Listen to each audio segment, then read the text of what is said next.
Gue mau nanya satu hal yang agak personal. Pernah nggak lo ngerasa kalau lo lagi dirampok? Bukan sama orang pakai topeng di jalanan, tapi sama pekerjaan lo sendiri. Bayangin, lo bangun pagi, pas lagi ngantuk-ngantuknya, macet-macetan di jalan, stres sama deadline, terus dapat omelan dari bos. Semua itu demi apa? Demi selembar slip gaji yang pas nyampe di tangan, langsung habis buat bayar cicilan, tagihan, dan jajan barang-barang yang lo beli cuma buat ngobatin stres gara-gara kerja tadi. Itu adalah lingkaran setan yang namanya rat race. Dan buku yang bakal kita bedah hari ini, Your Money or Your Life, karya Vicky Robin dan Joe Dominguez, punya satu pertanyaan yang bakal nampar lo bolak-balik. Duit lo atau hidup lo? Buku ini bukan cuma soal tips nabung atau investasi. Ini adalah gerakan radikal tentang ngerubah hubungan lo sama duit secara total. Video ini bakal panjang banget karena kita bakal ngebongkar habis 9 langkah menuju independensi finansial. Siapin mental lo, karena setelah dengerin ini, cara lo ngelihat jam kerja lo nggak bakal pernah sama lagi.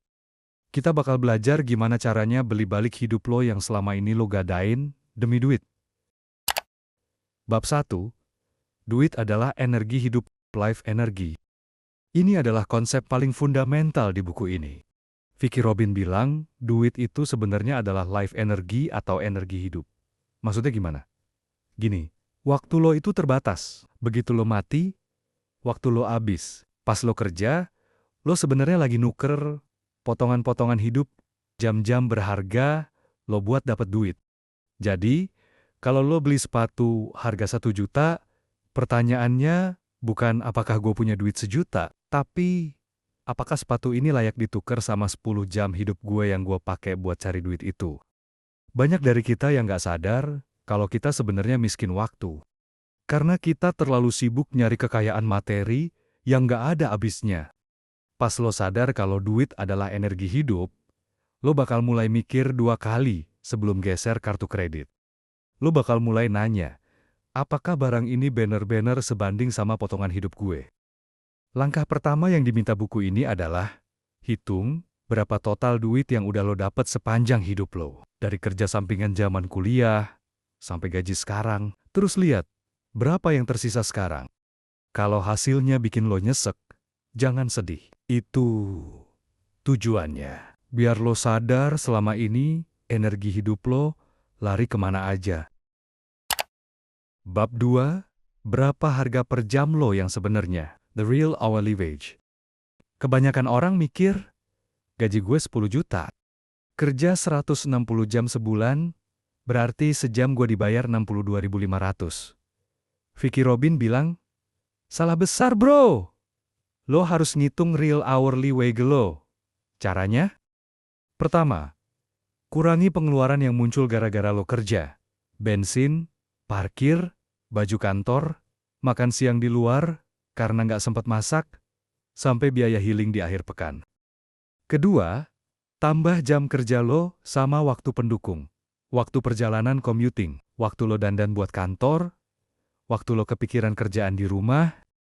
Misal, setelah lo hitung-hitung, gaji bersih lo sebenarnya cuma 6 juta, dan waktu yang lo korbanin sebenarnya 200 jam. Berarti sejam lo cuma dihargai 30.000 rupiah. Pas lo tahu angka asli ini, dunia lo bakal bergetar. Lo bakal lihat barang-barang dengan kacamata baru. Oh, makan malam mewah ini harganya 10 jam. Hidup gue yang penuh stres. Oh, HP baru ini harganya 300 jam gue masih maketan di jalan. Ini adalah kunci buat mulai ngerem belanja yang nggak perlu. Lo nggak lagi pelit, lo cuma lagi protektif sama energi hidup lo. Bab 3. Mapping pengeluaran dan kepuasan. The crossover point. Langkah selanjutnya adalah mencatat setiap rupiah yang keluar. Bukan buat jadi pelit, tapi buat dapat data.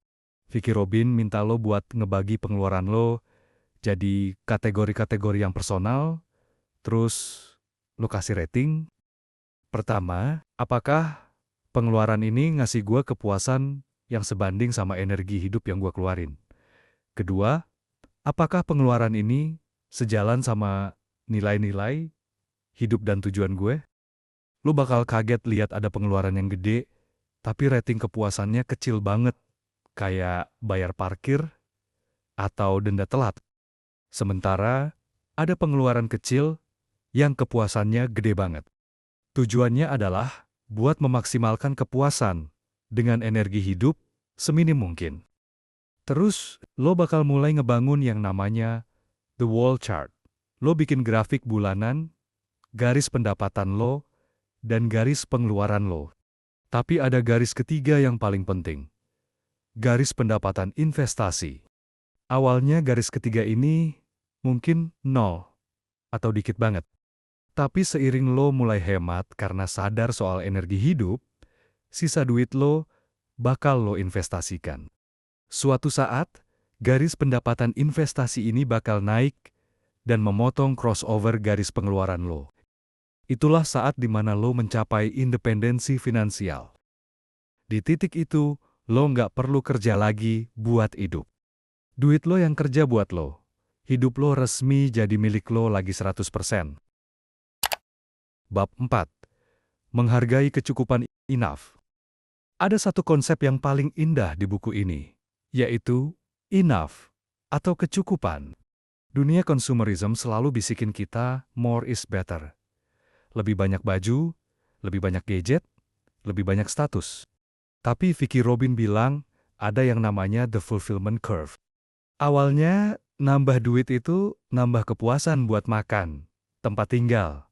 Terus lo sampai di titik kenyamanan. Terus lo sampai di titik kemewahan. Tapi setelah titik kemewahan, ada puncaknya. Begitu lo ngelewatin puncak itu, nambah barang justru bakal nurunin kepuasan lo karena lo jadi ribet ngurusin barang itu, takut hilang, atau stres bayar pajaknya. Titik puncak itu namanya enough. Orang yang tahu kapan dia punya cukup adalah orang yang paling kaya di dunia. Karena dia nggak perlu lagi nuker energi hidupnya buat hal-hal yang sebenarnya nggak dia butuhin.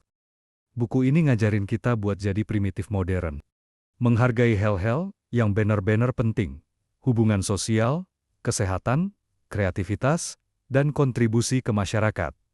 Duit bukan musuh. Duit adalah alat. Tapi jangan sampai alat itu malah ngerantai pemiliknya. Epilog. Memilih hidup di atas segalanya. Teman-teman, pada akhirnya, pertanyaan duit lo atau hidup lo, itu nyata. Setiap hari, lo bikin pilihan. Apakah lo bakal nuker hidup lo buat tumpukan barang yang bakal berdebu di gudang? Atau lo bakal mulai nabung energi hidup lo buat kebebasan lo sendiri? Independensi finansial bukan soal punya miliaran di bank biar bisa pamer. Bukan. Independensi finansial adalah soal punya pilihan.